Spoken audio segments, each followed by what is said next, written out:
রত্তিনিল কুরআনা তারতিলা,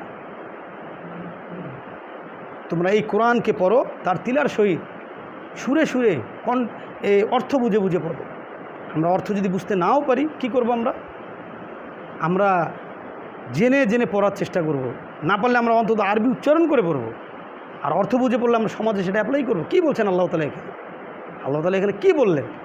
এই আয়াতের ব্যাখ্যা কী বললেন আল্লাহ তাআলা? আমরা তো ঘাঁটি না, আমরা গবেষণা করি না, আমরা চিন্তাও করি না। অথচ আল্লাহ তাআলা বলছেন ওয়ালাকাদ ইয়াসসারনাল কুরআনা লিযিকরি ফাহাল মিন মুদ্দাকির, আমি এই কোরআনকে সহজ রূপে নাজিল করেছি, তোমাদের মধ্যে কি কোনো জ্ঞানী আছো যেটা নিয়ে গবেষণা করবে?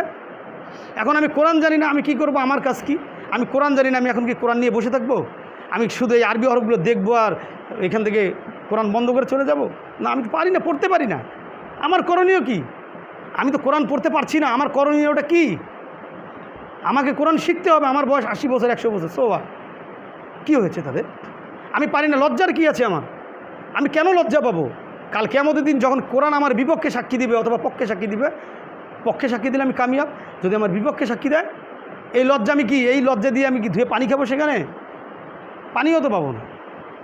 তাহলে এই লজ্জা আমাকে আরও ধ্বংসের দ্বার প্রান্তে নিয়ে যাবে। আমি কোরআন পারি না, সো হার্ড।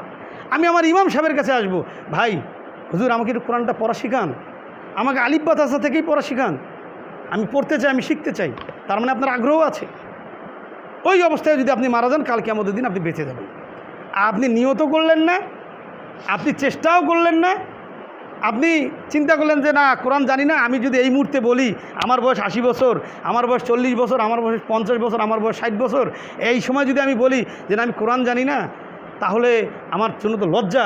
আমার টাকা পয়সা বাড়ি গাড়ি সব আছে, আমি বড় অফিসার, আমি বড় ব্রিলিয়ান্ট স্টুডেন্ট, অথচ আমি কোরআন জানি, এটা বলাটা তো কেমন হয়ে যায়? না থাক, আমি এটা না বলি, গোপন রাখি। নাউযুবিল্লাহি মিন যালিক। খাসিরাত দুনিয়া ওয়াল আখিরাত ওয়া যালিকা হুয়াল খুসরানুল মুবিন। সূরা হজের 11 নম্বর আয়াতে আল্লাহ তাআলা বলছেন যে তারা দুনিয়াতেও ধ্বংস, তারা আখিরাতেও ধ্বংস। দুনিয়াতে আপনি ক্ষতিগ্রস্ত, কোরআনের আইন আপনি বাস্তবায়ন করতে পারলেন না, আর আখিরাতে ধ্বংস, কোরআন আপনার বিরুদ্ধে সাক্ষী দেবে।